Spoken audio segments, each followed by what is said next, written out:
Yo, what is up, Marvel fans? It's your boy Armand, back again for E equals MCU. And I've been busy, working and everything, so I haven't been posting as of late, but I have been keeping up, and I have been watching Hawkeye. And I wanted to kind of get into some spoilery material here for my theory as to what is going on Hawkeye as of episode 4, which premiered today. So let's just jump into this real quick.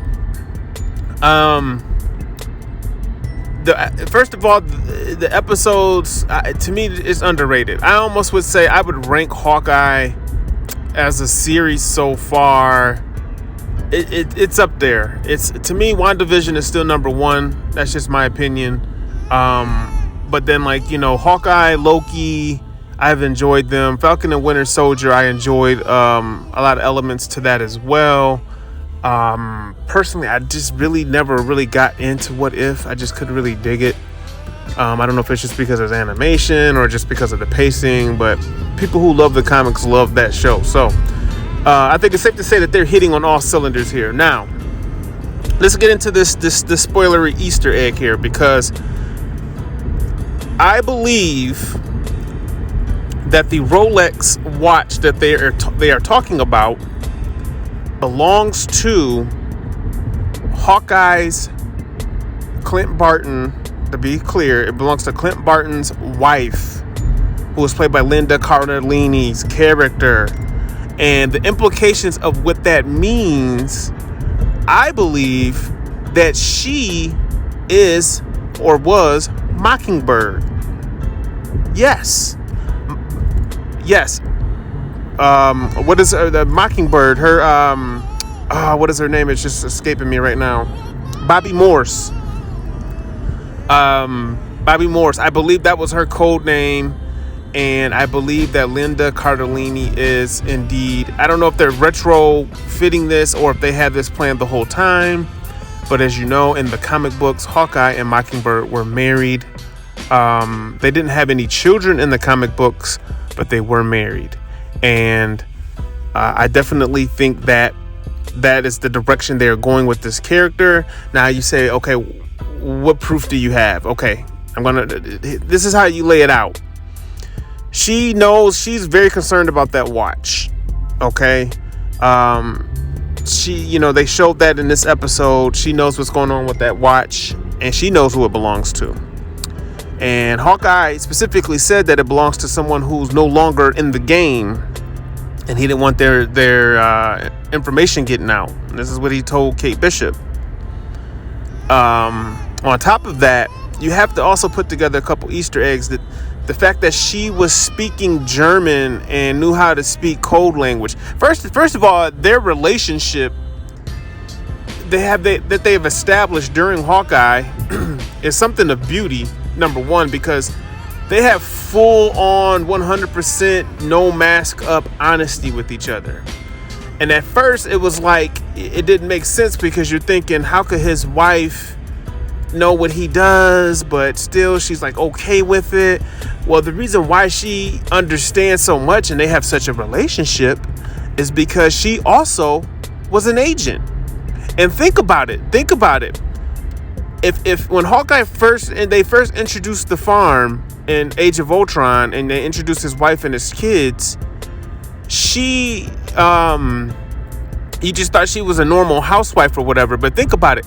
He said right in front of her that Nick Fury, who's the head of Agents of the S.H.I.E.L.D., gave him that farm for his hidden identity and whatnot. Why would Nick Fury do that? And not only why would he do that and help him establish that, why would he say that in front of his wife if she wasn't supposed to be in the loop? Because they're supposed to be all spy, secretive. You can't tell anybody anything. So think about it from that perspective. Also, it would also make more sense that they were both his agents, and that's the reason why he set them up like that, and why he's so connected and so cool with them, and why she's so cool with it. It's now all starting to make sense. They laid breadcrumbs for this years ago in Age of Ultron, and it's going to pay off. Now, I don't know if you guys remember, over a year ago, back when Hawkeye was first announced, there was rumblings and rumors about Mockingbird showing up in the Hawkeye series. But then they never really kind of went anywhere because there was never any actress or anything attached to it. And Adrienne Palicki said that she would love to come back, but that she, hadn't heard anything. And a lot of times when we hear that from actors and actresses, we just think that they're, trying not to get hit by the Marvel snipers. A lot of times they really don't know.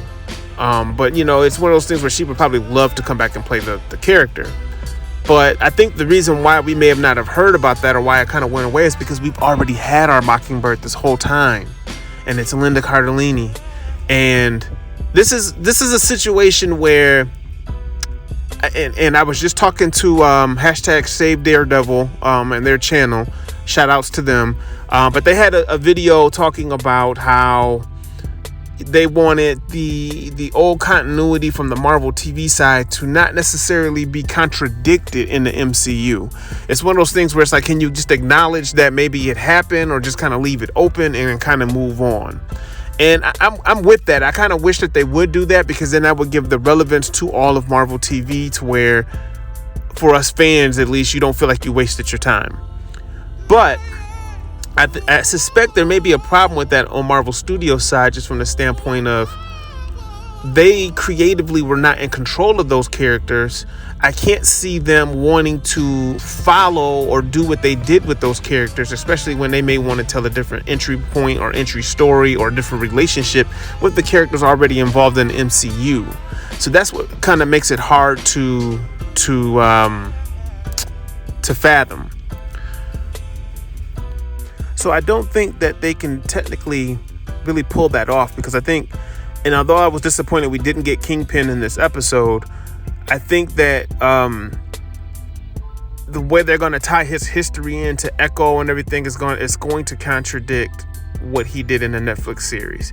Maybe it will, maybe it won't. There's a lot of gray area on how you can do that, and it was even suggested, like, maybe during his time off, or why everybody was snapped, that's how he got roided up and got all big and huge, and that's why he looks like the comic book version and not the version that was still in Daredevil. Now, they could do that, you know what I mean? Like, that would work. I'd be fine with that. But situations like this, like where you've had a character already on Marvel TV, part of Agents of S.H.I.E.L.D., almost had her own spinoff, and now I'm starting to wonder if Marvel Studios nixed the spinoff, and that's the reason why we never got Most Wanted, was because they had plans for that character and making that and revealing that that's Linda Cardellini's character. So I think that's kind of where they're going with it. I think that's what it is.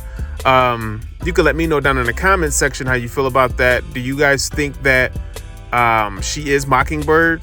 And if so, how cool would that be for that to be the big reveal? Now, it looks like they're kind of, the rate that they're moving, I love how they're developing the characters, and we're getting like a little bit more of Hawkeye that you can't really get in the movies.